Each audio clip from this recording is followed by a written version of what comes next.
நேயர்கள் அனைவரையும் ஜெயா பிளஸ் தொலைக்காட்சியினுடைய ஏனென்ற கேள்வி நிகழ்ச்சிக்காக நான் உங்களை வரவேற்கிறேன். நேயர்களே, இன்றைக்கு தமிழ்நாடு முழுவதும் தேர்தல் மற்ற மாநிலங்களை தாண்டியும் தமிழ்நாட்டில் தேர்தல் முடிந்திருக்கிறது.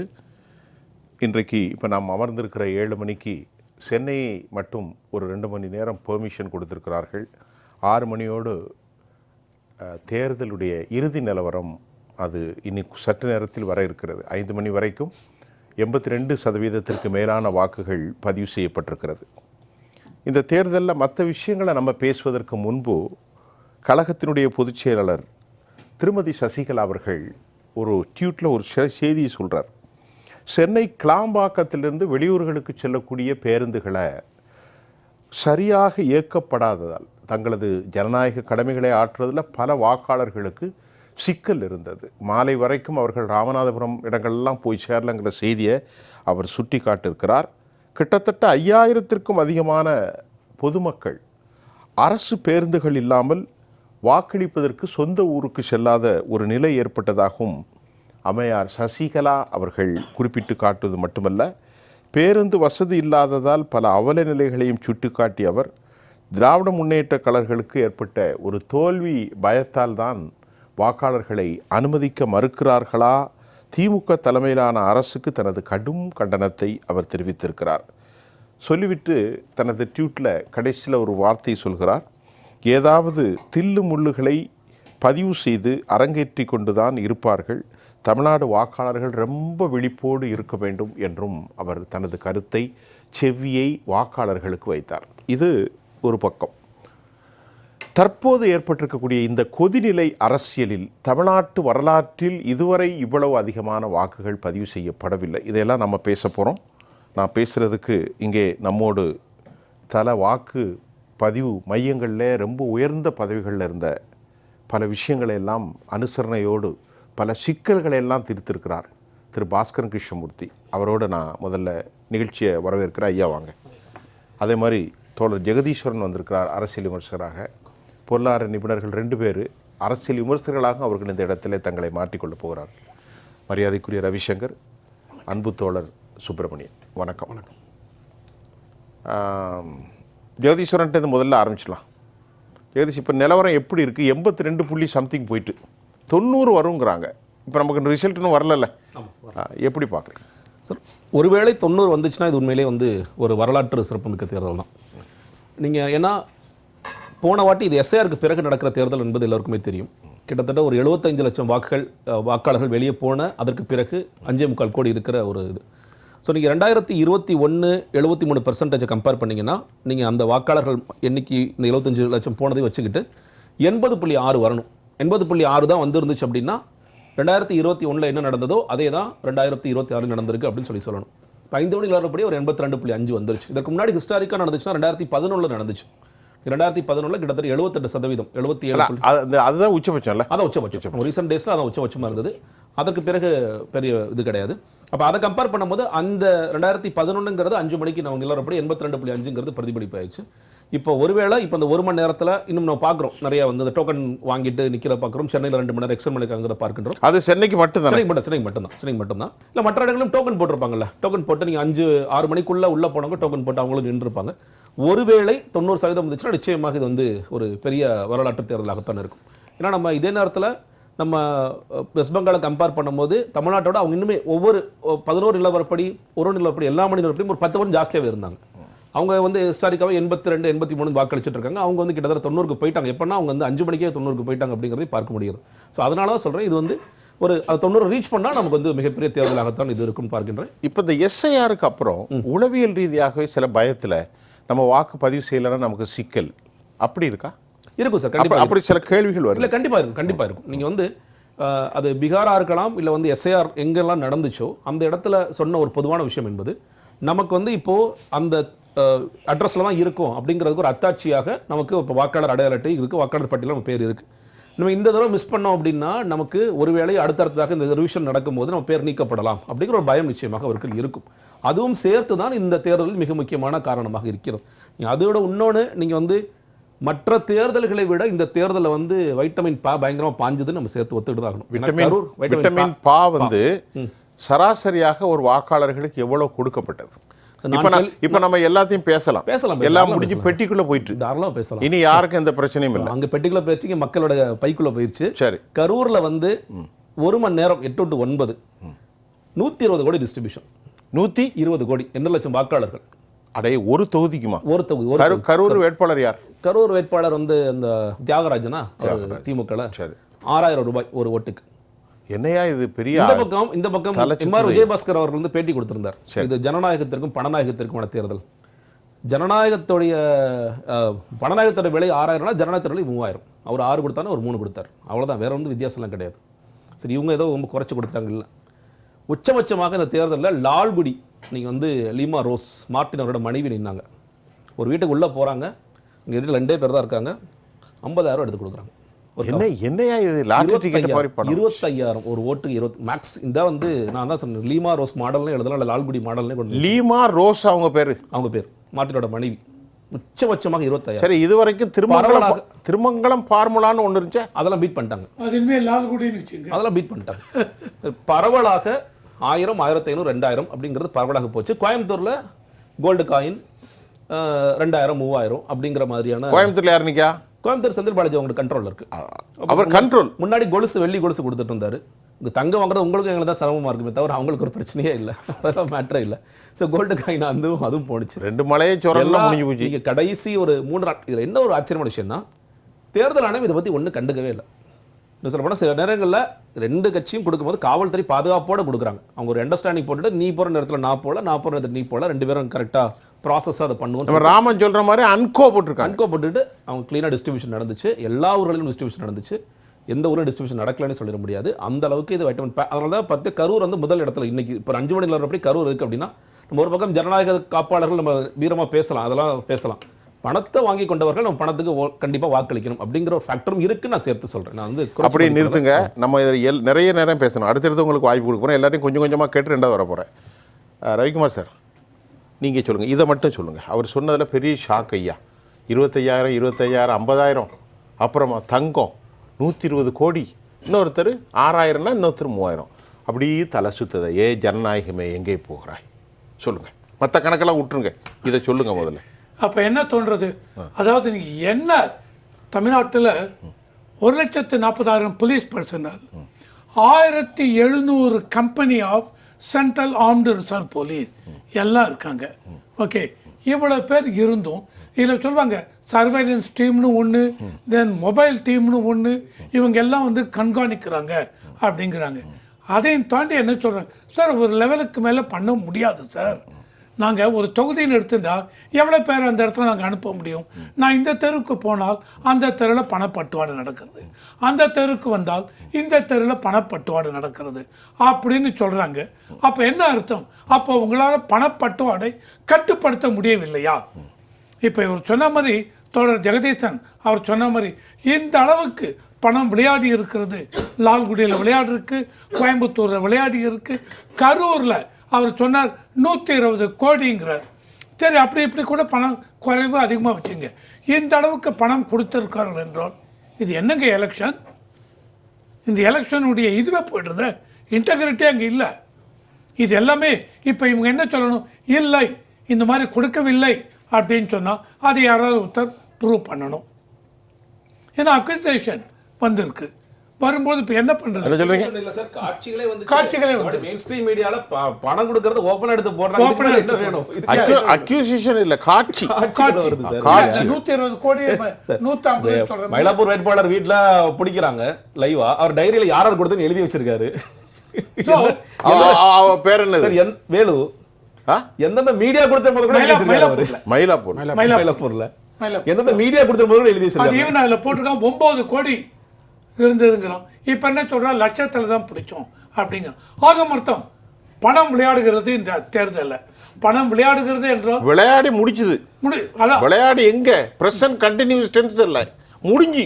அப்போ இந்த பணத்துக்கு கட்டுப்பட்டு 85% ஓட்டர் டர்ன் அவுட்டா, அதை 90% இல்லை ஆட்சி மாற்றம் வேண்டும் அப்படின்னு 90% ஓட்டா. This is very important. Very good. இப்போ அசாம் ஆகட்டும், பாண்டிச்சேரி ஆகட்டும், கேரளா ஆகட்டும், ஏப்ரல் 9ஆம் தேதி முடிஞ்சிருது. அங்கெல்லாம் இந்த ஒரு பேச்சே அடிபடலை. இந்த மாதிரி பணப்பட்டுவாடு நடந்தது அப்படின்னு பேச்சே அடிபடலை. எப்போ இந்த பணப்பட்டுவாடு தமிழக அரசியல் ஆரம்பத்துலேருந்து இருக்குது சார். இலைமறைவு காய்மறைவு ஆர் குறைத்த அமௌண்ட்டுக்கு. ஆனால் திருமங்கலம் ஃபார்முலா அப்படின்னு ஒன்று வந்தது. டிஎம்கே அந்த திருமங்கலம் ஃபார்முலா சொல்லிட்டு அந்த அளவுக்கு பணம் கொடுப்பாங்க அப்படின்னு. அந்த திருமங்கலம் ஃபார்முலா இப்போ இவர் சொன்னதை பார்க்குறச்ச லால்குடி லீமா ரோஸ் லீமா ரோஸ் தானே அந்த அம்மா பேர். இந்த திருமங்கலம் ஃபார்முலா அப்படிங்கிறது ஒன்றும் இல்லாமல் போயிடுது, அடிபட்டு போயிடுது. ஸோ இந்த சமயத்தில் இவ்வளோ இதுவும் பண்ணி வைத்துட்டு நாங்கள், அதாவது நான் என்ன சொல்கிறேன், திமுக கழகம் அவங்க முதல்வர் முன்னாடியே சொன்னார், நாங்கள் இந்த அளவுக்கு சாதனைகள் செய்திருக்கிறோம், அந்த சாதனைகளின் அடிப்படையில் ஓட்டு கேட்கிறோம் மக்கள் கிட்ட. ஏடிஎம்கே நீங்கள் என்ன சாதனை பண்ணீங்க அப்படிங்கிறது. இந்த அளவுக்கு சாதனைகளின் அடிப்படையில் நீங்கள் ஓட்டு கேட்குறீங்கன்னா அப்போ பணம் கொடுக்க தேவையில்லை. பணம் எதுக்கு வருது? இப்போ சொன்ன மாதிரி கோயம்புத்தூர் சவுத்தில் நானே இன்றைக்கி பேப்பரில் படித்தேன், தங்க காசு 2000 ரூபாயோ 3000 ரூபாயோ அதையும் தாண்டி தங்க காசு கொடுக்குறாங்க அப்படின்னு கேள்விப்பட்டு. தங்க காசுனா எவ்வளோ கிராம், 1 கிராமா என்ன கிராம் பார்த்துங்க. அப்போ அவ்வளோ ரூபாய். 1 கிராம்னா 15,000 ரூபாய். ஒரு ஓட்டுக்கு 15,000. அரை கிராம்னு வைங்க, 500 மில்லி எம்எல்னு வைங்க, அப்போ 8,000. ஒரு ஓட்டுக்கு 8,000. ஆமாம், 8,000 மாறுது. ஸோ இதெல்லாம் பேப்பர்லேயும் போட்டிருக்காங்க. போடும்பொழுது அப்போது இந்த தேர்தலுடைய அடிப்படை இன்டெகிரிட்டியே அடி வாங்கிடுறது. இப்போ நான் என்ன கேட்குறேன், இதை பற்றி பேசிக்கிட்டே இருக்கமே தலை சுற்றி போச்சு. நான் ஏதாவது நல்ல செய்தியை சொல்லுவார் யார், ஜெகதீஸ்வரன் ஐயா. ஜெகதீஸ்வரன் நீங்கள்லாம் பொருளாதார நிபுணர்லாம் இருக்கீங்க, எல்லாரும் என் நண்பர்கள் தானே. சரி, ஜெகதீஷ்டேருந்து ஆரம்பிக்கன்னு பார்த்தா முதல்ல வயிற்றுப்போக்கு மருந்து கொடுத்துட்டாரு. 120 கோடி தங்கம், லீமாரோஸ் 25,000, ஒரு பயங்கரமான மருந்தெல்லாம் கொடுத்து போட்டார் தமிழ்நாட்டுடைய நிலைமை. இதில் நான் இன்னொன்று என்ன சொல்ல வரேனால், இது இப்படியே தொடர வேண்டுமா? அப்போ எங்கே தான் விடிவு காலம்? அதாவது பணப்பட்டுவாடு இல்லை அப்படின்னு எலெக்ஷன் கமிஷன் அடித்து சொல்லணுங்க. எந்த விதத்திலையும் பணப்பட்டுவாடு இந்த தேர்தலில் நடக்கவில்லை அப்படின்னு சொல்லணும். அப்போது பேப்பரில் அங்கேயும் இங்கேயும் வர நியூஸ் எல்லாம் பொய்யா. சுப்பிரமணியன் சார், நீங்கள் உங்கள் பதிலை இப்போ நம்ம பேசியிருக்கிற டாப்பிக்கில் பேசுங்க. இப்போ அதாவது இப்போ 6 மணி மாலை 6 மணி நிலவரப்படி கிட்டத்தட்ட ஒரு 84.30% வாக்குப்பதிவு நடந்திருக்கின்றாங்க. இன்னும் கொஞ்சம் ஃபைன் டியூன் பண்ணி 84 கரெக்டு தானே, 84.30. இது கொஞ்சம் ஒரு சதவிகிதம் உயர்வதற்கான வாய்ப்புகள் இருக்குது. ஃபைனல் டேட்டா வரும்போது ப்ராப்ளி 85 கிட்ட, 85லேருந்து 86 கிட்ட முடியும்னு நினைக்கிறேன். 90 நான் ஒருவேளை 90 வந்துருமோன்னு பார்த்தேன். 90 வருவதற்கு வாய்ப்புகள் இல்லை எனக்கு. அது 86, 87 அப்படி ரைட். ஏன் சொல்கிறேன் அப்படின்னா, சரி சார், ஜெகதீசன் அழகாக சொன்னாங்க. அதாவது போன வாட்டி 4.6 கோடி மக்கள் வாக்களித்தார்கள். இந்த வாட்டி அதே 4.6 கோடி வாக்காளர்கள் வாக்களித்தா நம்ம ரிவைஸ்டு பேஸ் இருக்குது. எஸ்சிஆருக்கு அப்புறம் அந்த நீக்கப்பட்டதுக்கப்புறம் 5.6 இருக்கும்போது அதே 4.6 கோடி வாக்காளர்கள் வாக்களித்தார்கள் என்றால் 80% வச்சுக்கோங்க. நீங்கள் முன்னாடி ஒரு குறிப்பிட்டு சொன்னீங்க, ஆட்சிக்கு எதிரான மனப்பான்மை. அதை பற்றி சொல்லுங்க. 2011 2006லேருந்து 2011 இப்போ கருணாநிதி அவர்களோட ஆட்சி காலம். அது மக்கள் ஒரு ஆன்டி இன்கம்பன்சிவை ஒரு பெரிய விதமாக வந்தது. 7.8% உயர்ந்து வந்தது. 7.8% மக்கள் அந்த ஆட்சிக்கு எதிரான மனப்பான்மையை கொந்தளித்து அரசுக்கு எதிராக, திமுக அரசுக்கு எதிராக வாக்களித்து, அதாவது அம்மா அதுதான் அவர்களுடைய இறுதி தேர்தல் தொடர் வெற்றியில வரைக்கும் அதில் தான் இருந்தாங்க. ஸோ 8% வச்சுக்கோங்களேன். 8% ஒரு ஆட்சி மாறுது அப்படின்னு சொன்னால் அது ஆட்சிக்கு எதிரான வாக்காளர்கள் அவ்வளோ ஏகோபித்தப்பட்டு அதிமுக அரசாங்கத்தை மீண்டும் ஆட்சி கட்டிலில் அமர்த்தினாங்க. ஸோ அந்த அளவுக்கு பார்த்திங்கன்னா இன்றைக்கி தேதியில் ஆட்சிக்கு எதிரான ஒரு மனப்பான்மை இருக்கிறது. நீங்கள் எந்த கிராமத்துக்கு போனாலும் சரி, எங்கே போனாலும் சரி, ஆக்சுவலாக அந்த போஸ்டல் பேலட்லாம் இந்த கவர்மெண்ட் ஆஃபீஸ் வெளிப்படையாக தெரியுது. அதாவது நம்ம அவங்கள்ட்ட பேசும்போதே கண்டிப்பாக இந்த வாட்டி, அதாவது திமுகவுக்கு எப்போவுமே அரசு ஊழியர்களோட வாக்குகள் கிடைக்கும். உங்களுக்கு தெரியும், அந்த காலத்து கருணாநிதி இருந்ததுலேருந்து பார்த்தீங்கன்னா இந்த முறை கிடைக்காதுல்ல. சென்னை கோட்டைன்னு சொல்லுவாங்க. ஸோ அரசாங்க ஊழியர்கள் அவர்களுக்கு கிடைக்கும் அப்படின்னு. ஆனால் அரசாங்க ஊழியர்கள் போஸ்டல் பேலட் போட்டுட்டு வரும்போது அவர்களோட சமிக்ஞைலாம் பார்த்தீங்க வச்சுக்கோங்க, அவங்களோட பாடி லாங்குவேஜ் பார்த்தீங்கன்னா அரசாங்கத்துக்கு அவங்க ஓட்டு போடலை. அது தெரிய வருது. ஏன்னா அதுதான் போராட்டமே, எல்லாருமே போராட்டம் நடத்துறாங்க. நிகழ்ச்சி அதிகமாக அது நடத்தியிருப்போம். ஸோ அந்த 8% வாக்கு கண்டிப்பாக இந்த வாட்டி உயர்ந்திருக்கும். ஸோ அந்த 80.5 இந்த 8% இந்த ஆட்சிக்கு எதிரான அந்த ஹிஸ்ட்ரி நமக்கு சொல்கிறதுனால அந்த டேட்டா எடுத்தோன்னா 88% வரைக்கும் வரலாம்ன்றது என்னோட கணிப்பு. நான் ஃபைனலா 85 வரும்னு சொல்லிட்டு நான் முன்னாடியே ஒரு 4-5 நாட்களுக்கு முன்னாடியே ஒரு காணொலியில் சொன்னேன் 85ன்னா. இப்போ இன்னைக்கு 88 வரைக்கும் போகலாம் அப்படின்னு ஒரு கணிப்பு இருக்குது. ஸோ இது வந்து கண்டிப்பாக வந்து திமுக அரசுக்கு எதிரான ஒரு மனப்பான்மை இருக்குது மக்கள்கிட்ட. அது வாக்குகளில் தெரிஞ்சிருக்கு. நீங்கள் அப்படி ப்ரெடிக்ட் பண்ணுறாங்க. ஆமாம். இன்னொன்று ஓகே, ஒரு புதுமுக அரசியல் தலைவர் வந்திருக்கிறாரு. அவருக்கு வந்து நீங்கள் நம்ம எல்லாம் என்ன சொல்கிறோன்னா ஒரு ஜென்சி வாக்காளர்கள் வந்து போடுவாங்க அப்படின்னா இளைஞர்கள் முதல் முறையாக வாக்கு செலுத்த வருகிறவர்கள் பார்த்தீங்கன்னா அந்த முறையாக வாக்கு செலுத்த வரவங்க வந்து ஒரு 15 லட்சம் வாக்காளர்கள் மட்டும்தான். ஸோ நீங்கள் அந்த 15 லட்சம் பேரே வந்து அவருக்கு வாக்களிக்கிறாங்கன்னு வச்சா கூட பெரிதாக வந்து எனக்கு தெரிந்து வாக்கு சதவீதம் அவர்னால உயர்ந்திருக்கா. 15% போது 15 லட்சம் சாரி 15 லட்சம் போது மொத்த வாக்காளர்கள் 6 கோடியா 5.6 ஒரு 3% வச்சுக்கோங்க. 3% ரொம்ப கம்மியான சதவீதம் எனக்கு தெரிஞ்சு. எஸ், ஆனால் வந்து அவருக்கு கணிசமான வாக்கு வரும். ஏன்னா வந்து அதாவது இந்த போன வாட்டி முதல் முறையாக வாக்களித்தவர்கள்லாம் பார்த்தீங்கன்னா அவரோட படத்தை பார்த்து அந்த கவர்ச்சியால் இழுக்கப்பட்டு உள்ளே வந்திருப்பாங்க. ஸோ அதில் வந்து ஒரு கணிசமான வாக்கு அவர் கிடைக்கும். அப்படின்னா நீங்கள் சொல்கிறது இப்பொழுது அவருடைய 35-40 வயசுக்குள்ளவங்க ஆமாம் ஒரு 10லேருந்து ஒரு 12% அவருக்கு கிடைப்பதற்கான வாய்ப்புகள் இருக்குன்னு என்னோட கணிப்பு. உங்கள் கணிப்பு? ஆமாம். ஸோ அதனால் இது ஆனால் கண்டிப்பாக இன்றைக்கி வந்த ஒரு எழுச்சின்னு பார்த்தீங்கன்னா இந்த ஆட்சியை வந்து ஆட்சி கட்டில் திமுக வந்து அகற்ற வேண்டும் என்ற ஒரு மெசேஜ் வந்திருக்கு இன்றைக்கி. அது மேபி இன்னும் டீகோட் ஆகணும். ஸோ 29ஆம் தேதிக்கு எக்ஸிட் போல் வரும்போது எப்படி டீகோட் ஆக போது நமக்கு தெரிய வரும். இப்போ ஐயா ஒரு காந்தியவாதி ஒரு பாட்டு எழுதினார், காந்தி தேசமே அப்படின்னு. காவல் இல்லையா? என்ன சாகவில்லையா? காவல் இல்லையா? காவல் இல்லையா அந்த பாட்டு. காந்தி தேசமே காவல் இல்லையா? இப்போ காந்தி தேசத்தை இப்படித்தான் பணம் கொடுத்து சாகடித்துக்கிட்டு இருக்காங்கிறத சொல்லி கேள்வி. இல்லை, காந்தியை நினைவுபடுத்துறாங்கல்ல. ஒவ்வொரு வீட்டுக்கும் போயிட்டு இவர் தான் காந்தி. காந்தி தான் இருக்காரு. ஆமாம், காந்தி தான் வெல்கிறார். கரெக்ட் தான் ஐயா சொல்றது. கடைசியில் காந்தி தான் வெல்கிறார். அதனால இது காந்தியோடைய வெற்றியாகத்தான் அமையுமா அப்படிங்கிறது தெரியல. அதனால் 2-3 விஷயங்கள் நம்ம சொல்லிடுறோம். சொல்லுங்க. இந்த தேர்தலை பொறுத்தவரையில் கடந்த சுமார் 1 மாத காலமாக அந்த விழிப்புணர்வு பிரச்சாரத்திலே நானும் தீவிரமாக பங்குறேன். பல கட்டுரைகள் எழுதினோம், பார்த்தோம். இந்த முறை சுமார் 90 ஒரு சில தொகுதிகளில் 90% மேலாகவும் வாக்குப்பதிவாகி இருக்கிறது என்று தோன்றுகிறது. அந்த விதத்தில் எனக்கு தனிப்பட்ட முறையில் எனக்கு மிகுந்த மகிழ்ச்சி, மிகுந்த மனநிறைவு தந்திருக்கு. அதாவது எல்லாரும் வாக்களிக்க வந்திருக்கிறார்கள். ஆமாம், வாக்களித்திருக்கிறார்கள்.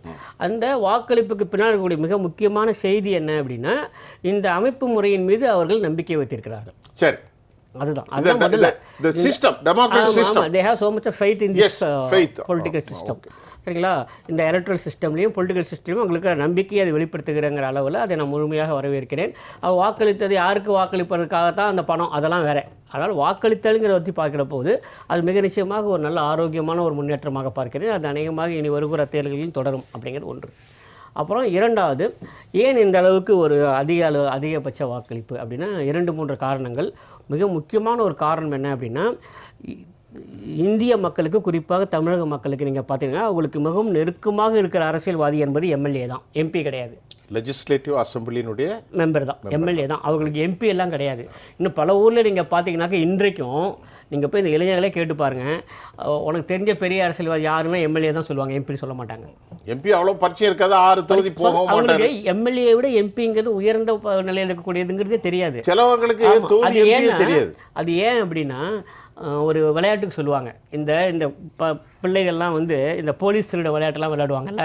அப்போது எல்லாரும் சொல்லுவாங்க, நீ தான் திருடன், நீ தான் அது அப்படின்னு சொல்லிட்டு, நீ போலீஸ், நீ வந்து இன்ஸ்பெக்டர், நான் சப் இன்ஸ்பெக்டர் அப்படிமா ஒருத்தான். அவன் தான் எல்லாருக்கும் கொடுக்குறவன். அவன் வாங்கின இன்ஸ்பெக்டர் வாங்கினால அது சண்டை போடுவோம். அதில் நான் ஒவ்வொரு முறையும் எனக்கே இன்ஸ்பெக்டர் கொடுக்குறேன். இந்த மாதிரி நீ இன்ஸ்பெக்டர், நான் தான் சப் இன்ஸ்பெக்டர் அப்படின்னு. எனக்கு பெருசாக இருக்குல்ல, சப் இன்ஸ்பெக்டர் தான் பெருசு அப்படின்னு சொல்லுவாங்கல்ல.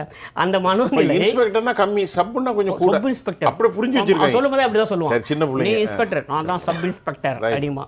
அந்த மாதிரி நம்ம நாட்டில் இப்போ கூட அவன் எம்பி, இவன் எம்எல்ஏ அப்படிங்கிறது தான். அதனால் மக்களுக்கு வந்து எம்எல்ஏ என்பது தான் இவர்களுக்கு தெரிந்த அரசியல்வாதி. உள்ளாட்சி பிரதிகளை அவர்கள் அரசியலாக பார்ப்பதில்லை. அதுவும் கிராமத்தில் வந்து அரசியல். நீங்க சொல்றது total society have been very closely associated with MLA. ஆமா, அது காரணம் கேளுங்க, அது காரணங்கள். ஆமா ஆமா, இன்னும் சற்று நீங்க பாத்தீங்கன்னாக்க ஒரு எமோஷனல் பாண்ட் இருக்கு. ரைட். எப்படின்னா நீங்க பாருங்க, ஒரு உணர்ச்சிபூர்வமான ஒரு ஒட்டுதல் இருக்கு. எப்படி இருக்கு அப்படின்னு நீங்க பாத்தீங்கன்னாக்க, இப்போ கூட நீங்க பாருங்களேன், அவர்களோட தொகுதிங்கிறது எங்கேயோ தள்ளி இருக்கும். இவர் சென்னையில் இருப்பார் எம்எல்ஏ. ஆமாம். சட்டமன்றம் நடந்து கொண்டு இருக்கும், பரபரப்பாக நடந்து கொண்டு இருக்கும். அந்த தொகுதியில் ஏதேனும் ஒரு சுப காரியமோ ஒரு துக்க காரியமோ நடந்து வச்சுங்களேன், இங்கேருந்து கார் வச்சு அங்கே போகக்கூடிய எம்எல்ஏ எல்லாருமே இருக்காங்க. ஓ, அப்படி எல்லா கட்சியிலும் இருக்காங்க. நீங்கள் அதாவது அவர் கிரகப்பிரவேசமாக இருக்கலாம், திருமணமாக இருக்கலாம், வேறு துக்ககரமான நிகழ்ச்சியாக இருக்கலாம். ஆனால் எல்லாருமே நீங்கள் பார்த்தீங்கன்னாக்க அவர்களுக்கு வேண்டியப்பட்டவர்கள், தெரிந்தவர்கள், அல்லது அவர்கள் ஏதோ ஒரு காரணத்துக்காக போக வேண்டியது அப்படி சொன்னால், சட்டசபை நடக்கிற நாட்கள் கூட இங்கேருந்து முழு நேரம் 10-12 பேர் காரில் போயிட்டு அந்த தொகுதியில் இருந்து அந்த காரியத்தில் பங்கு பெற்று வருவார்கள். இப்போ ஐயாட்ட கேட்குறேன், நீங்கள் சொன்னதெல்லாம் கரெக்டு தான். எம்எல்ஏவுடைய பொறுப்பு என்ன, சமூகம் எப்படி உணர்வுபூர்வமாக இருக்குது, அதெல்லாம் இருக்கட்டு. இது எல்லா கட்சியும் இருக்கட்டு. இப்போ ஜெகதீஸ்வரன் சொன்னார் இல்லையா, மூக்குத்தி கொடுத்தது, லோலாக்க கொடுத்தது, 25,000 கொடுத்தது, இதை பற்றி ஒரு காந்தியவாதியின் கருத்து என்ன? இதான் கேள்வி. எல்லாருக்குமே தப்பு. சரி, வேணாம், ஒரு அரசியல் விமர்சகரா இல்லை, எல்லாருக்குமே தெரியும் அது தப்பு தான் அப்படிங்கிறது. தப்புன்னா அதுக்கு என்ன தீர்வு? அது தீர்வு அதான் திரும்ப சொல்லுகிறேன். பல பிரச்சனைகள் சமுதாயத்தில் தீர்வு நீங்கள் பெற முடியாது. சமுதாயமாக மாறினால்தான் உண்டு. ஓ, நீங்கள் சட்டத்தின் மூலம் எல்லாவற்றுக்கும் ஒரு தீர்வு கொண்டு வர முடியாது, விதிமுறைகள் மூலம் கொண்டு வர முடியாது. இப்போது நீங்கள் பாருங்களேன், சொல்கிறாங்க பேராமிலிட்ரி ஃபோர்ஸ் அங்கே இருக்குது, போலீஸ் ஃபோர்ஸ் அங்கே இருக்குது, அப்புறம் லோக்கல் கார்ட்ஸ் அங்கே இருக்காங்க. இவங்களுக்கெல்லாம் பணத்தை பிடிப்பது வேலை இல்லை, சட்டம் இங்கே பராமரிக்கிற வேலை தான். லான் ஆர்டரை பார்க்குறதா அவர்களுக்கென்று என்ன பணி இருக்கோ அதை தான் செய்ய முடியும். சரிங்களா? ஒன்று. அப்புறம் இரண்டாவது, இது மாதிரி பணம் தருகிறார்கள், பிடிக்கிறார்கள் சொல்கிறோம் இல்லையா, திரும்பவும் சொல்லிக்கிறேன், நீங்கள் நேரடியாக கையும் களவுமாக தரும்போது பிடித்தாலும் கூட உங்களால் நீதிமன்றத்தில் நிரூபிக்க முடியாது. அவர் எனக்கு தர வேண்டிய பணத்தை கொடுத்தாரு அப்படி தான் சொல்லுவாங்க. நான் அதை வாங்கிட்டு அங்கே தான் ஓட்டு போட்டேன்னு நீங்கள் எப்படி நிரூபிக்க முடியும்? பண்ண முடியாது. அதனால் நல்லா பாருங்களேன், சட்டத்தில் இருக்கிற ஓட்டைகளே நாம் புரிந்து கொள்ள வேண்டும். ஐயப்ப, நான் கேட்குறேன், நீங்கள் சொல்லுங்கள். நான் எதுக்குறா, நீங்கள் ஒரு எழுத்தாளர் நம்ம என்ன பாருங்கள். அப்படி என்றால் இந்த துரதிஷ்டம், நான் நல்ல சமூக சேவை செய்வேன், 40 கோடி என்னால் செலவு பண்ண முடியாது. நிச்சயமா இல்லை. ஆமாம், ஒரு நான் இல்லை, ஒரு உதாரணத்துக்கு அதைத்தான் நாம் மாற்ற வேண்டும் சொல்கிறோம். இங்கே பாருங்களேன், எப்படி மாற்றுறது? சமூகம் மாறினால்தான் உண்டு. சமூகமாக மாறணும். இப்போ நீங்கள் பாருங்களேன், இது எப்போ தொடங்கியது? அதாவது எம்ஜிஆர் சொன்ன மாதிரி, திருடராய் பார்த்து திருந்தாவிட்டால் திருட்டை ஒழிக்க முடியாது. அது நேச்சுரல். இப்போ நீங்கள் பாருங்களேன், 1967 வரையில், அதாவது 51-52 முதல் பொது தேர்தல், அதுக்கப்புறம் 57 நடந்தது, 62 நடந்தது, 67 நடந்தது இல்லையா, அந்த 4 பொது தேர்தல் வரையில் இது மாதிரி பிரச்சனைகள் வரல. 67 வந்தது, அப்போ தான் தொடங்கி வச்சாங்க, ஒரு சில பேருக்கு கொடுத்தாங்க, அதெல்லாம் வேறு விஷயம், அது அரசியலாக போய்விடும். அதுக்கு முன்னாடி 5 ரூபா கொடுத்துட்டாங்க என்ன காஞ்சிபுரத்தில். இல்லை, அதை பேரறிஞர் அண்ணா அவர்கள் சொன்னார். இல்லை, அவங்க சொன்னது ஜமீன்தாரி முறையில் 5 ரூபாய் கொடுக்கப்படுதே. இல்லை, இது ஒரு தேர்தல் நடைமுறையாக கொண்டு வந்தது ஒரு குறிப்பிட்ட அரசியல் கட்சி தான். அதை பற்றி நான் பேச விரும்பலை. அவர் தான் இது ஒரு தேர்தல் நடைமுறையாகவே கொண்டு வந்தார்கள். கடைசி நாள் வரைக்கும் என்ன நடந்தாலும் பரவாயில்லை, அந்த முதல் நாள் இரவு நம்மளால் அது எல்லாவற்றையும் மாற்றி அமைத்து விட முடியும், நமக்கு வேண்டிய தேர்தல் முடிவை பெற்றுக்கொள்ள முடியுங்கிறத அந்த ஒரு சாஸ்திரமாகவே படித்து அது ஒரு கலையாகவே ஒரு அறிவியலாகவே மாற்றி வைத்திருக்கிறவங்களாம் இருக்காங்க. இப்போ இன்னைக்கு 26 ஆமாம் இருக்காங்க. சரிங்களா? அவங்க இருக்கிற போது ஒரு தேர்தல் ஆணையமோ அரசு இயந்திரமோ காவல்துறையோ அல்லது உங்களை போன்ற எங்களை போன்ற ஐயா போன்ற சமூக ஆர்வலர்களோ அதை போய் தடுத்து நிறுத்த முடியுமானா முடியாது. அப்போ சமூகம் மாறி ஆக வேண்டுங்கிற போது இட்ஸ் எ லாங் ப்ராசஸ்.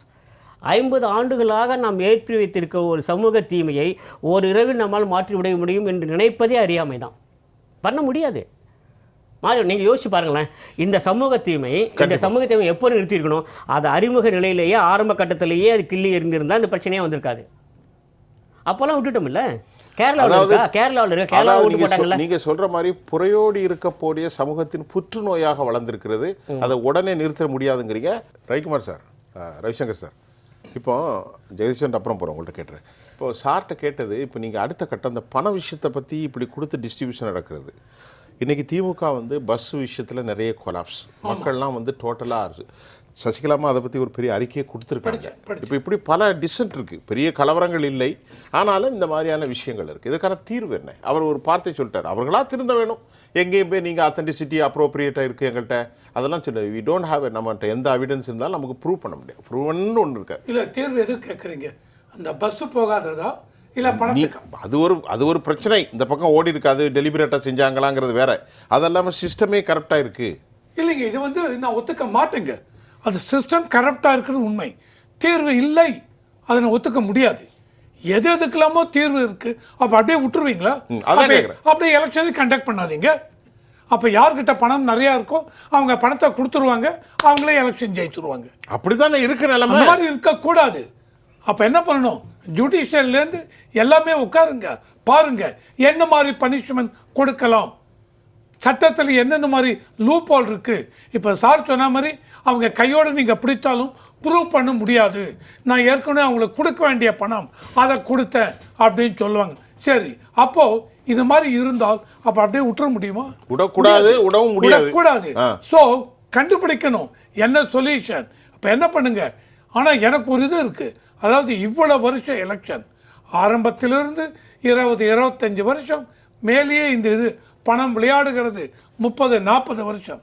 ஆனால் இதுவரைக்கும் எந்த கேஸில் எந்த எம்எல்ஏக்கு எந்த எம்பிக்கு இவ்வளோ பணம் கொடுத்தாங்க கரப்ஷன், அதனால் இவரை டிஸ்குவாலிஃபை பண்ணுறோம் அப்படின்னு நான் ஒன்றும் பார்க்கல எந்த கேஸும். நீங்கள் யாராவது இருந்தால் சொல்லுங்கள், அந்த மாதிரி கேஸ் இருக்கா? இந்த மாதிரி இதில் பணம் கொடுத்தாங்க, ப்ரூவ் ஆகிவிட்டது, அதனால் இவரை டிஸ்குவாலிஃபை பண்ணுறோம், எனக்கு தெரிஞ்சு இல்லை. ஸோ அந்த மாதிரி இருந்தால் அப்போது இந்த 40 வருஷம் 50 வருஷமாக கரப்ஷன் கரப்ஷன் கரப்ஷன் அப்படின்னு சொல்லி இருந்தாலும் ஒரு கேஸையும் ப்ரூவ் பண்ண முடியவில்லை. ஆனால் கரப்ஷன்கிறது பேப்பர் எல்லாத்துலேயும் வருகிறது, பத்திரிகையில் வருகிறது. அப்போ அவங்க போய் சொல்கிறாங்களா? இல்லை. அப்போது உங்களால் ப்ரூவ் பண்ண முடியலைன்னா ஏன் ப்ரூவ் பண்ண முடியவில்லை? அப்போ உங்கள் லீகல் இதில் என்ன லூப் ஹோல் இருக்குது? உட்காருங்க, சுப்ரீம் கோர்ட், ஹைகோர்ட் எல்லாரும் உட்காருங்க, கவர்மெண்ட் ஆஃபீஸோடு உட்காருங்க, பேசுங்க.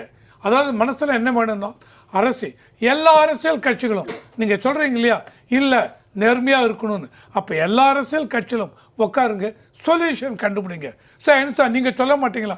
இப்போ இருக்கிற அரை மணி நேரத்தில் உடனே ஒரு சொல்யூஷன் ஆஃப் தி இது கொடுக்க முடியாது. ஆனால் இது கொடுக்க சொல்யூஷனே கிடையாதுன்னு நான் சொல்ல மாட்டேன். சார் உடம்புல கேன்சர் எல்லாம் பரவி இருந்தாலும் அதையும் தாண்டி க்யூர் பண்ணுறாங்க பாடியில். அதனால் ஒரு அரசாங்கம் புறையோடு போய் விட்டுரு சார், அதனால் அப்படியே விட்டுறணும். அப்படியே சோமாலியா மாதிரி விட்டுலாமா? பனானா ரிப்பப்ளிக் மாதிரி விட்டுற முடியுமா? விட்டுற முடியாது. இப்போ பனாமா ரிப்பப்ளிக் தானே இது. We much bright. இப்போ என்ன ரிப்பப்ளிக் போயிட்டு இருக்கு சொல்லுங்க. நாம நம்ம நாட்டுடைய கான்ஸ்டியூஷன்ல இருக்கணும். பட் இட்ஸ் டோட்டல் கால்ட் அதில் பனாமா ரிப்பப்ளிக் தான். நோ, அதுக்கு தான் நான் முன்னாடி சொல்கிறேன். ஏப்ரல் 9 கேரளா, புதிய பாண்டிச்சேரி, அசாம் நடந்தது. அங்கே இந்த மாதிரி நடந்திருக்கா? கரப்ஷன் வந்திருக்கா? ஸோ தமிழ்நாட்டில் நடந்திருக்கு. இப்படினால் உடனே பனானா ரிப்பப்ளிக், இந்தியாவே பனானா ரிப்பப்ளிக் சொல்ல முடியாது. சொல்வதற்கு நான் ஒத்துக்கொள்ள மாட்டேன். சரி, எந்த ஸ்டேட்டில் நடந்திருக்க பிரச்சனை, அந்த பிரச்சனைக்கு முடிவு காண வேண்டும். லீகல் லூமினரிஸ் எல்லாரும் உட்காந்து பேசணும். முடிவு காண முடியாது அப்படின்னு ஒரு நண்பர் சொன்னது, அதான் அவர் சொல்ற கஷ்டம் அப்படிங்கிறார். அவ்வளவுதான் கஷ்டம் அப்படிங்கிறார். அந்த கஷ்டத்தையும் தாண்டி கண்டிப்பாக தீர்வு கொடுக்க வேண்டும். அப்படி கொடுக்கவில்லை என்றால் இந்த எலெக்ஷன் 5 வருடத்துக்கு ஒரு எலெக்ஷன் கண்டக்ட் பண்றீங்களா, this will be merely considered as a circus. இப்போ ரெண்டு கருத்து கொடுத்துட்டேன். அடுத்தாலும் உங்களுக்கு ஒரு வாய்ப்பு தருவேன். ஏன்னா ஒவ்வொரு செக்டரில் மக்கள்கிட்ட கொண்டு சேர்த்துறணும். ஓகே, இப்போ ஜெகதீஸ்வரன் சார், இப்போ இந்த பனாமா ரிப்பப்ளிக் நம்ம ஒரு ஆத்திரத்தில் ஒரு தாக்கத்தில் பேசுகிறோம். நம்ம நாட்டுடைய விஷயங்கள் ரொம்ப உயர்ந்த மாண்பு, அது விஷயம் இல்லை. இப்போ இன்னைக்கு நடந்த எலெக்ஷன் ஓவரால் இந்த அதிகமான சாத்தியக்கூறுகள், இப்போ நம்ம பேசலாங்கிறது உங்களுக்கு லிமிட் என்னென்னங்கிறது தெரியும். இந்த விஷயத்தை எப்படி பார்க்குறீங்க? 78 இப்போது 88 அல்லது 85, ஐயா சுப்பிரமணியன் சொன்ன மாதிரி இதற்கான விளைவுகள் எப்படி இருக்கும்? What kind of the consequences? நான் அதுக்கு முன்னாடி தீர்வு இல்லைன்னு சொல்லி சொன்னாங்க. அதாவது என்னன்னு கேட்டிங்கன்னா, இது ஒரு ஹாப்பி டிரான்சாக்ஷன். ஓகே, இது ஒரு மகிழ்ச்சி பரிவர்த்தனை. கொடுக்குறவங்களும் சந்தோஷமா இருக்காங்க, வாங்குறவங்களும் சந்தோஷமா. ஓ, அப்படி ரெண்டு பேருமே ஐயா சொல்றாங்க. அதனால அருமையான தத்துவம் ஐயா, உலகத்திலே கேள்விப்படாத ஒரு தத்துவம். மகிழ்ச்சி பரிவர்த்தனை. ஆனா இதை நிப்பாட்டுறதுக்கு ஒரு வழி இருக்கு. ரைட். கேண்டிடேட் டிஸ்குவாலிஃபை பண்ணுங்க. சரி, தேர்தலை நிப்பாட்டுங்க. இதுக்கு முன்னாடி நடந்துச்சு தேர்தல், அந்த தொகுதியில் மட்டும் நிப்பாட்டு வச்ச கதைகள்லாம் நடந்துச்சு. ஆனா அதே கேண்டிடேட் மறுபடியும் வந்தாங்க. மறுபடியும் நீங்க டிஸ்குவாலிஃபை பண்ணிட்டே இருங்க. டிஸ்குவாலிஃபை பண்ணுங்க. அந்த தேர்தல் ரத்து பண்ணிட்டே இருங்க. காசு கொடுக்கணும், ரத்து பண்ணுங்க. எத்தனை வாட்டி ரத்து பண்ண முடியும் ரத்து பண்ணுங்க. ஒரு தேர்தல் ஆணையர் இதை நினைத்தால் செய்ய முடியும் என்றால் முடியும். இங்கே பிரச்சனை என்னன்னு கேட்டிங்கன்னா, தேர்தல் ஆணையமோ இல்லை அதை கண்ட்ரோல் பண்ணுறவங்களுக்கோ பெரிய அக்கறை இல்லை. அது தமிழ்நாடு அப்படி தான்ப்பா இருக்கும், விட்டுருங்க அப்படிங்கிற ஒரு இடத்துக்கு வந்துட்டு அவங்க நகர்ந்துட்டாங்க. அதுதான் இங்கே சிக்கல். அதோட முடிச்சுக்கிறேன்.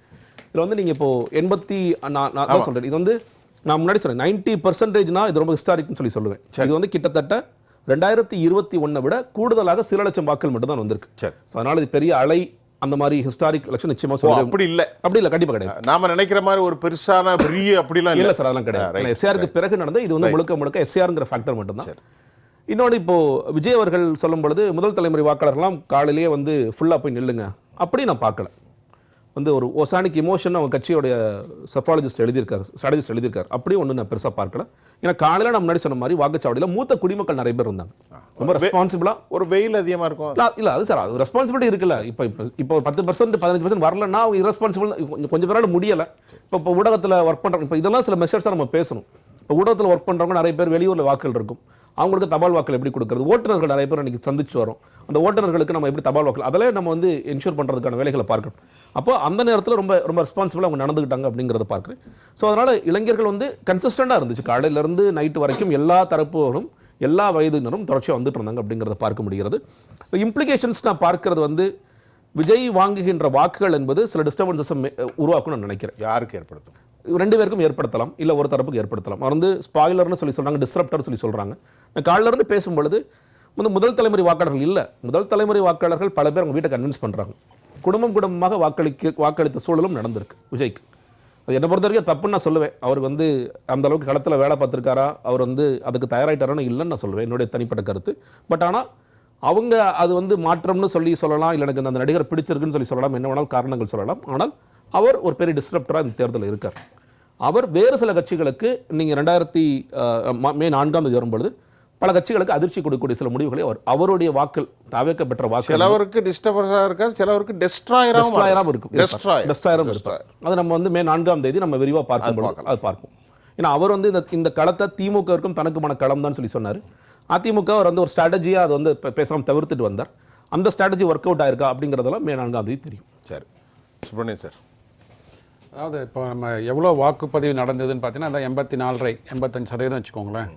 ஸோ அதை வந்து நம்மளோட டோட்டல் வாக்காளர்கள் பேஸ் 5.6 கோடியால் மல்டிப்ளை பண்ணால் இப்போ வந்து கிட்டத்தட்ட 4.73 லட்சம். சரி, 4,73 லட்சம். Very good. போன வாட்டியோட 13 லட்சம் 15 லட்சம் தான் வந்து அதிகமாக போலா இருப்பதற்கான வாய்ப்புகள் இருக்கு. பெரிய அளவில் இல்லை.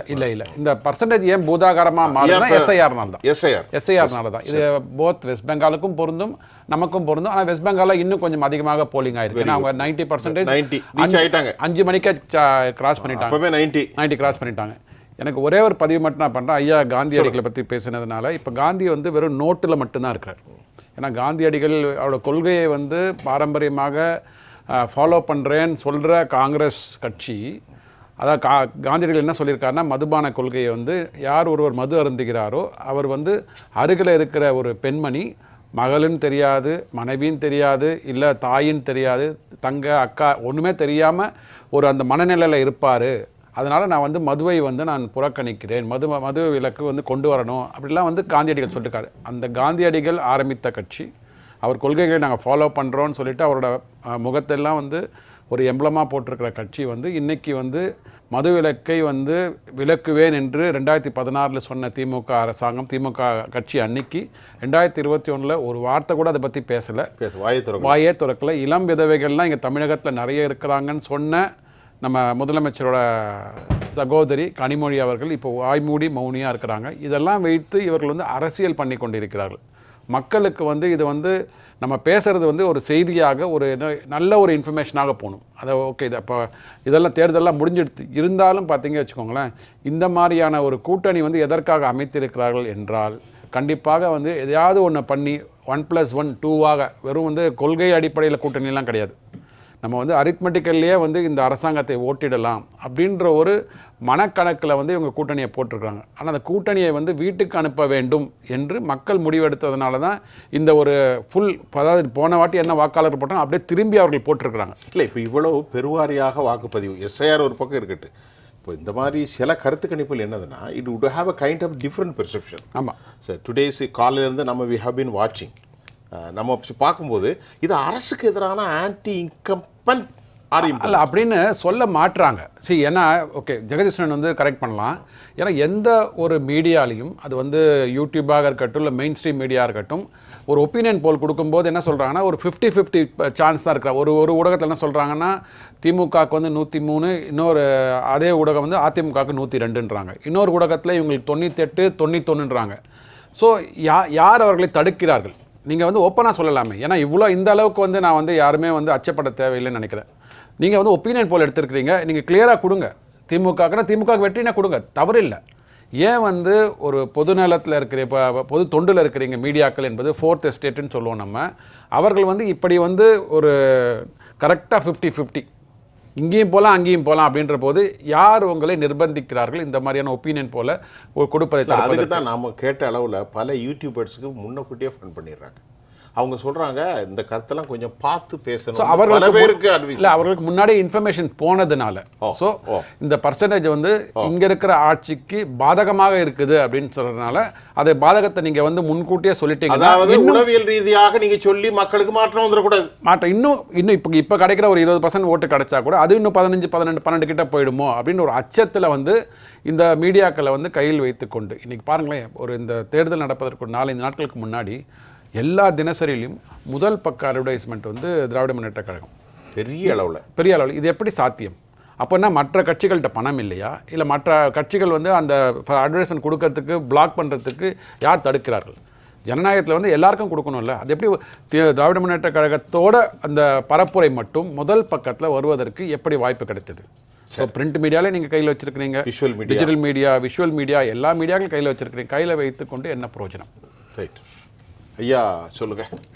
2-3 விஷயம்லாம் சொல்லிடுறேன். ஃபஸ்ட்டு ஏடிஎம்கே ஓட்டர்ஸ் தான் உலகத்திலேயே, நான் சொல்கிறேன் இந்தியாவில் மட்டும் சொல்ல, தமிழகத்தை சொல்ல, உலகத்திலேயே பேசிவ் ஓட்டர்ஸ் அதிகம் கொண்டிருக்கிற கட்சி ஏடிஎம்கே தான்.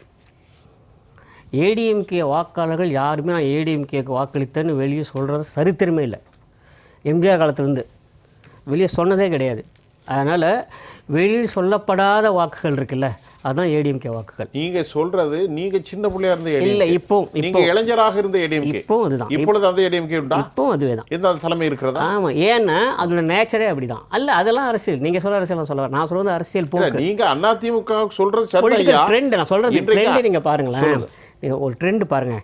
காமராஜர் காலத்தைய காங்கிரஸ்காரர்களாக இருக்கட்டும், அல்லது எம்ஜிஆர் காலத்தையும் தொடர்ந்து வருகிற இப்போது இருக்கக்கூடிய அதிமுக விசுவாசிகளாக இருக்கட்டும், பொதுவாக அவங்க எல்லாருமே பேசிவ் ஓட்டர்ஸ். ஒன்று கருத்து கணிப்பிலே கலந்து கொள்வதில்லை, கருத்து கணிப்பில் வந்தாலும் அவர்கள் வந்து கருத்துக்களை சொல்வதில்லை, சொன்னாலும் அது உண்மையாக இருப்பதே, அவங்களும் பேசிவ் ஓட்டர்ஸாக தான் இருப்பாங்க எப்போவுமே. உலகத்திலே பேசிவ் ஓட்டர்ஸ் அதிகம் கொண்ட கட்சி ஏடிஎம்கே. அதனால் திரும்ப சொல்கிறேன், ஏடிஎம்கே விஷயத்தில் கருத்து கணிப்புகள் ஏன் பொய்யாகும் அப்படின்னா, ஏனென்றால் உங்களை கருத்து கணிப்புக்குள்ளே ஏடிஎம்கே அடக்க முடியாது. புரிஞ்சுக்கிங்க. அவ்வளோ ஸ்ட்ரென்த்தாக இருக்கா பழனிசாமி தலைமையில்? இல்லை பழனிசாமிலாம் விடுங்க, ஏடிஎம்கே பழனிசாமி தானே அந்த கட்சிக்கு தலைவராக இருக்காரு. கட்சி தானே தலைவராக தான் சார். அதோட நேச்சர் அப்படிங்கிறேன். அதோட நேச்சர் அப்படி எனக்கு தெரியும். ஐயா என்ன பண்ணும் இல்லை இப்போ பாருங்களேன் பாஸ்கரன் சார், இப்போ நீங்க சொல்றது எம்ஜிஆர் என்கின்ற ஆன்மாவால் உருவாக்கப்பட்ட அந்த அதிமுகவை நான் பேசுறேன். நீங்க சொல்றது கழுதை தேர்ந்து கட்டரும்பாயி 59% 20% ஆகி போனா பழனிசாமி தலைமையில இருக்கக்கூடிய தலைவர்கள்லாம் வெளியே போன அதிமுகவை நான் கேட்கிறேன். நீங்க சொல்றது வந்து ஒரு அரசியல், நான் சொல்றது ஒரு சாதாரண ஒரு சாமானிய வாக்களிக்கிற ஒரு மனிதன், ஒரு சாமானியன். சரிங்களா? ஒன்று. இரண்டாவது, there is so much of difference between prediction and perception. Very good. முதல்ல நம்ம புரிஞ்சுக்கணும். Very good. ஒரு தோற்றம் என்பது வேறு, கணிப்பு என்பது வேறு. இது எல்லாமே தோற்றம். யோசிச்சு பாருங்க. அதாவது ஒரு மாய பிம்பம். நான் சொல்றது போறேன் கேளுங்க, இன்னும் சற்று ஆழமாக போறேன். ஏன்னா இதை பற்றி நிறைய கட்டுரைகள் எழுதிட்டேன், ஏராளமாக எழுதிட்டேன். இப்போ நம்ம சொல்ல பாருங்களேன், யோசிச்சு பாருங்களேன். எலெக்ஷன் டே அன்னைக்கு, கவுண்டிங் டே அன்னைக்கு, சரிங்களா, கவுண்டிங் ஆரம்பிச்சிச்சு. 2 மணி நேரம் ஆச்சு, 3 மணி நேரம் ஆச்சு. என்ன சுப்பிரமணியன் சார், 4 ரவுண்டு முடிஞ்சிச்சு, 4 சுற்று முடிந்து விட்டது. அப்போ கூட இங்கேயே உட்காந்து கடை சொல்லுவாங்க, இப்போது நம்மால் முடிவு எதுவும் சொல்ல முடியாது, இன்னும் 6 சுற்றுகள் இருக்கின்றன, இன்னும் 8 சுற்றுகள் இருக்கின்றன பேசுவாங்க. ஒரிஜினலாக ஓட்டு போட்டதில் இது வரைக்கும் 25% ஓட்டு இருக்காங்க. அப்போவே உங்களால் சொல்ல முடியல. யாரோ ஒரு தொகுதியில் ஒரு 50 பேரை பார்த்துட்டு இவங்க வருவாங்க, அவங்க என்டர்டெயின்மெண்ட் வேல்யூ, நத்திங் மோர் தென் என்டர்டெயின்மெண்ட். அது வந்து எனக்கு ஒரு என்டர்டெயின்மெண்ட். எனக்கு 1 மணி நேரம் போது போகல அப்படின்னா அதை உட்காந்து நான் பார்ப்பேன். அதுக்கு மேலே இல்லை. நீங்கள் யோசிச்சு பாருங்கள், நீங்கள் பார்க்க தான் போகிறீங்க. மே 4ஆம் தேதி அன்றைக்கி பாருங்கள், 4 சுற்று முடிவில் நீங்கள் இந்த கேள்வியை கேளுங்க, இந்த தொகுதியில் யார் ஜெயிப்பாங்க கேளுங்களேன். எல்லாமே சொல்லுவாங்க. அது இப்போதே எப்படி சொல்ல முடியும், இன்னும் 8 சுற்றுகள் இருக்கின்றன அல்லவா, மொத்தம் 12 லட்சம் வாக்குகள் இருக்கின்றன. இதுவரையில் நீங்கள் 3 லட்சம் வாக்குகள் தான் எண்ணி இருக்கிறீர்கள். ஒரு தொகுதிக்கு 3 லட்சம் வாக்குகள் என்னும் போதே உங்களால் வந்து யார் ஜெயிக்கிறான்னு சொல்ல முடியாது. ஒரு தொகுதிக்கு ஒரு 50 பேரை கேட்டுட்டு வந்து நான் வந்து கருத்து கணிப்பில் இவர் தான் சொல்கிறேன். அதுதான் சொல்ல perception. It is not prediction, number one. Exactly. Number two, it has got enormous entertainment value. Okay okay okay. யாருக்கெல்லாம் அரசியல் ஈடுபாடு இருக்கிறதோ அவருக்கெல்லாம் அது வந்து ஒரு பயங்கரமான ஒரு என்டர்டெயின்மெண்ட் வேல்யூ. இது வந்து கிரிக்கெட்டில் எப்படி வந்து டெஸ்ட் மேட்சுக்கும் ஐபிஎலுக்கும் வித்தியாசம் இருக்கோ அந்த மாதிரி இது வந்து ஒரு பயங்கர என்டர்டெயின்மெண்ட். ஓகே, உட்காந்து 1 மணி நேரம் 2 மணி நேரம் என்னோட நேரத்தை வீணாக்கிட்டு நான் பார்க்கலாம். அதுக்கு மேலே இல்லை, nothing more nothing less. Particularly 5 கோடியே 60 லட்சம் வாக்காளர்கள் கிட்டே இருக்கக்கூடிய ஒரு இடத்துல சும்மா ஒரு தொகுதியில் போய் ஒரு 50 பேர் 100 பேர் 1000 பேர் கேட்டுட்டு வந்து சொல்கிறவங்களா இருக்கு இல்லையா? Sorry to side is ridiculous to a certain extent. அப்போ அந்த செப்பாலஜிஸ்ட்டுங்கிற கான்செப்டே ஃபெயிலியர் ஆயிடுது சார். செஃபாலஜிஸ்ட்க்கு மினிமம் ரெக்ரூட்மெண்ட் வேணும் சார். நீங்கள் எவ்வளோ எடுத்திருக்கீங்க? நீங்கள் சும்மா ஒரு தொகுதிக்கு 100 பேரை பார்த்துட்டு சொல்கிறீங்க. அதுலேயும் இங்கே என்ன தெரியுமா, ஏற்கனவே சொன்னது நான் எழுத்துப்பூர்வமாக கொடுத்துருக்கேன். பல சமயங்களில் தமிழ்நாட்டில் 2 வகைகள் இருக்கின்றன. ஒன்று என்னென்னா, நீங்கள் எங்கேருந்து வரீங்க பார்த்துட்டு நான் பதில் சொல்லுவேன். ரைட், சரிங்களா? ஒன்று. இரண்டாவது, நான் வந்து வெளியே சொல்லவே மாட்டேன். ரைட், அமைதியாக இருப்பாங்க. அவங்க பாட்டு கடந்து போயிட்டே இருப்பாங்க. இவங்க போய் கேட்குறாங்கல்ல சார், 1000 பேர் கேட்கும்போது 300 பேர் சொல்லாமல் மீதி 700 பேர் பதிலே சொல்லாமல் போகிறான்ல. அந்த 700 பேரில் எத்தனை பேர் ஏடிஎம்கே உங்களுக்கு தெரியும்? கண்டிப்பாக தெரியாது. 2. மூன்றாவது, இங்கே இருக்கக்கூடிய ஒரு அச்ச உணர்வு. இந்த ஆட்சி இருந்த வரையில் இவங்களுக்கு எதிராக நான் வாக்களிப்பேன் என்று தைரியமாக வெளியே வந்து சொல்லுவோட எண்ணிக்கை மிக குறைவு. நல்லா ஞாபகம் வச்சுக்கோங்க. இளைஞர்களுக்கு அந்த அச்சம் இல்லை. நேரடியாக சொல்கிறாங்க நான் டிவிக்கு வாக்களிக்கிறேன்னு சொல்லிட்டு. ஓரளவுக்கு விவரம் தெரிஞ்சவங்க யாரும் சொல்கிறதில்ல. வெளியே வேண்டாம் தள்ளி விட்டுட்டு போயிடுவாங்க. ஒரே ஒரு சின்ன உதாரணம் நேயர்களுக்கு தெரியறதுக்காக சொல்கிறேன். ஒன்று இந்த புதுசாக திரைப்படம் வருகிற போது டிவி அந்த தேட்டர் வாசல் போய் கேட்பாங்க தெரியுமா? அதில் அந்த தேட்டர்லேருந்து வெளியே வர 1000 பேர் சொல்ல மாட்டான், 500 பேர் சொல்ல மாட்டான். ஒரு 10 பேர் 20 பேர் கருத்து சொல்ல இவெல்லாம் அப்படியே வேணாம் தள்ளிட்டு போயிட்டே இருப்பான்ல. அவன்லாம் யாருன்னு நினைக்கிறீங்க நீங்கள்? அந்த படத்தை பிடிச்சவன் நினைக்கிறீங்களா, பிடிக்காதவன் நினைக்கிறீங்களா? நமக்கு ஒன்றுமே தெரியாது இல்லையா? அப்படி தான் ஏடிஎம்கேயில் இருக்கக்கூடிய பேசிவ் ஓட்டர்ஸ் கருத்து கணிப்பில் வருவதே இல்லைங்கிறத நான் கண்கூடாக பார்த்துருக்கேன், எழுதியிருக்கேன். அதனால் சொல்லுவேன், என்னால் இப்போ சொல்ல முடியாது. ஏன்னா I can only have a perception, I just can not have any prediction. Okay Jagadeeswaran sir, இப்போது பலவித இதெல்லாம் பேசணும். ஓவராலாக இன்னைக்கு இந்த தேர்தலுடைய உங்களுடைய பார்வை சார்? ஒன்று, இன்றைக்கி வந்து ஜனநாயகத்தை மதித்து வாக்களித்து வந்தவர்களுக்கு ஒரு நம்ம அந்த கடமை ஆற்றுறதுக்கு நன்றி சொல்லணும்னு நினைக்கிறேன். ஏன்னா கடுமையான வெயில் நம்ம எல்லாருக்குமே தெரியும். அந்த வெயிலெலாம் தாண்டி தான் வந்திருக்காங்க. இன்னும் சொல்லப்போனால் மற்ற தொகுதிகளோட சென்னைக்கு வந்து எப்பயுமே ஒரு கெட்ட பேர் இருக்குது. நீங்கள் சென்னையில் இருக்கிறவங்க வாக்களிக்க மாட்டாங்கிற அந்த சதவீதம் இம்ப்ரூவ் ஆகிருக்கிறத பார்க்குறேன். அது வந்து பொதுவாகவே ஒரு 55, 56 அப்படி தான் இருக்கும். நீங்கள் இந்த 2021 கம்பேர் பண்ணிங்கன்னா கூட சென்னை கொஞ்சம் அதிகமாக இருக்குன்னு பார்க்குறேன். பல தொகுதிகளில் வந்து வட சென்னையில் நிறைய தொகுதிகளில் இம்ப்ரூவ் ஆகிருக்கிறத பார்க்க முடிகிறது. அதுவும் ஒரு நல்ல விஷயமாக இருக்கிறது. முன்னாடி சொன்ன மாதிரி ரிசல்ட்ஸில் வந்து நான் சொன்னேன், அதிமுகவுக்கு ஒரு பேர் அதிர்ச்சி இருக்கும்னு நான் சொல்கிறேன். இப்போ அதிமுகவுக்கு பேர் எடப்பாடி தலைமையிலான அதிமுகவிற்கு ஒரு பேர் அதிர்ச்சி இந்த தேர்தல் எலெக்ஷன் முடிவு ஒரு பெரிய அதிர்ச்சியை கொடுக்கும் நான் பார்க்கிறேன். நீங்கள் வந்து கிட்டத்தட்ட இப்போ தாவேக்கா நீங்கள் அந்த இடத்தை பிடிப்பதற்கான வேலைகளை தான் பார்த்தார் தொடர்ச்சியாக.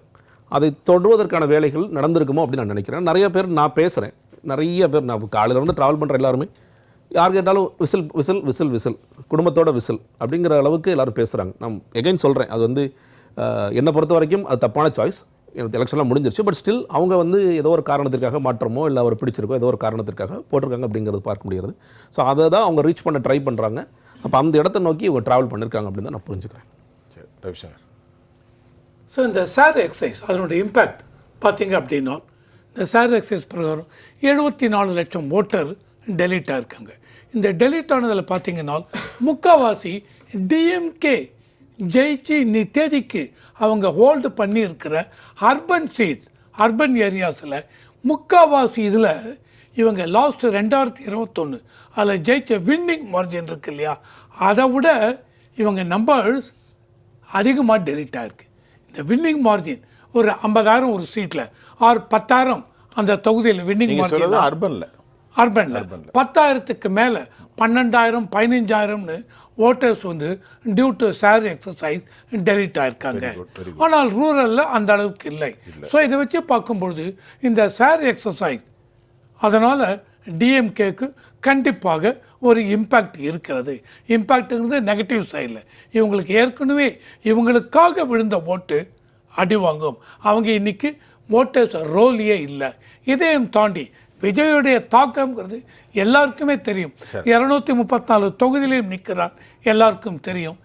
ஆனால் என்னை பொறுத்த வரைக்கும் இந்த கணிப்பில் மக்கள் இவங்க இதுவரைக்கும் நடந்த மீட்டிங் அது இது நான் பேசின களத்தில் இது பண்ணதை வச்சு பார்க்கும்பொழுது ஏடிஎம்கே என்டிஏ அலையன்ஸுக்கு நல்ல ஒரு இது இருக்கிறது கண்டிப்பாக. ஆர் அதுக்கு மேலே டிஎம்கே ஏடிஎம்கே மேபி டஃப் இதுவாக இருக்கும்.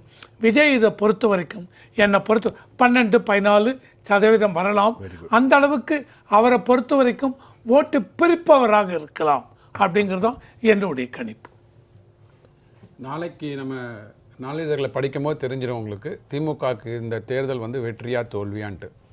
நாளை காலையில் நாளைக்கு தெரிஞ்சிடும். நீங்க பாருங்க, இன்னைக்கு ராத்திரி இன்டெலிஜென்ஸ்ல ஒரு 10:30 மணிக்கு ரிப்போர்ட் வந்து சிஎம் ஆஃபீஸ்க்கு போயிடும். நாளை காலையில் எழுந்த உடனே இன்னைக்கு வரைக்கும் இப்போ வரைக்கும் ஒர்க் பண்ணி கொண்டிருக்கின்ற இவிஎம் மிஷின்கள் நாளைக்கு காலையில் என்ன சொல்லுவாங்கன்னா இவிஎம் மிஷின்கள் வந்து ஹேக் பண்ணிட்டாங்க. இப்படி சொன்னா புரிஞ்சுக்க வேண்டியதான், கதை முடிஞ்சதுன்னு. பாருங்க. ஸோ இவிஎம் மிஷின்கள் நாளைக்கு சொல்லுவாங்க, இந்த தேர்தலில் வந்து நான் ஒரு ஓட்டு போட்டேன், அது வந்து ரெட்டை இலைக்கு போச்சு, ஒரு ஓட்டு போட்டேன் எங்கள் திமுக கழக நிர்வாகி போட்டாங்க, அது வந்து பிஜேபிக்கு போச்சு, அது விசிலுக்கு போச்சு, திமுகவுக்கு வந்திருக்காது.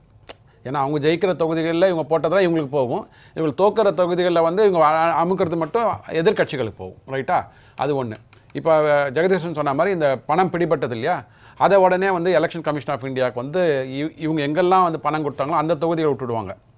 ஸோ எதிர்க்கட்சிகள் எங்கே இது பண்ணியிருக்காங்கன்னு பார்த்துட்டு அங்கெல்லாம் வந்து தேர்தல் வந்து ஜனநாயகம் வந்து நசுக்கப்பட்டது, கழுத்து நெரிக்கப்பட்டது, இது வந்து மோடி அரசாங்கத்தால் இது எலெக்ஷன் கமிஷன் ஆஃப் இந்தியா வச்சு வேலை செய்கிறாங்க, இடி மூலமாக தமிழ்நாட்டுக்குள்ளே வராங்க, இது தமிழக மக்கள் ஏற்றுக்கொள்ள மாட்டார்கள், இந்த அறிக்கையில் வரும். இந்த அறிக்கை நாளைக்கு வந்துட்டு வச்சுக்கோங்களேன், கண்டிப்பாக நீங்கள் எழுதி கொள்ளுங்கள். மே 4ஆம் தேதி திமுக வீட்டுக்கு போகுது. இப்போ நாளைக்கு சுப்பிரமணியம் என்ன சொல்கிறாருன்னு பார்க்குறது தான் என் வேலை. நான் சொல்ல வேண்டாம், தமிழக நாளிதழ்கள் என்ன சொல்றாங்க. இவிஎம் திமுககாரன் வாயை திறந்துட்டாங்க, எழுதி வச்சுக்கோங்க, கதை முடிஞ்சுதுங்கிறீங்க. கண்டிப்பாக. ஐயா சொல்லுங்க. 2-3 விஷயம்தான். ஒன்று, யார் வருவார்கள் யார் வெற்றி பெறுவார்கள்லாம் இல்லை, யார் வரக்கூடாதுங்கிறது தெளிவாக இருக்கேன். ஸோ எனக்கு கணிப்பு என்பதை விட என்னுடைய எதிர்பார்ப்பு என்ன அப்படின்னா நிச்சயமாக திராவிட முன்னேற்ற கழகம் வரக்கூடாது. வரக்கூடாது. அப்புறம் இரண்டாவது பணம் எந்த அளவுக்கு வாக்குகளை தரும் அப்படிங்கிறத பார்க்கலாம். இந்த தேர்தலை பொறுத்தவரையில் நாளைக்கு வாக்குகள் எண்ணிட்டு முடிவில் வரும்போது ஒன்றே ஒன்று தான் சொல்லுவேன், மற்ற கட்சிகள் பெற்ற வாக்குகள் எத்தனை, திமுக வாங்கிய வாக்குகள் எத்தனைங்கிறது எனக்கு தெரியும். சரி, அவ்வளோதான். திமுக வாங்கிய வாக்குகள், இது மற்ற கட்சிகள் பெற்ற வாக்குகள், அதில் வந்து நம்ம தெரியும் யார் வெற்றி பெற்றார்கள் யார் தோல்வி விடுறார்கள் அப்படி தெரியும். அநேகமாக இந்த முறை பணம் தோற்க போகிறது.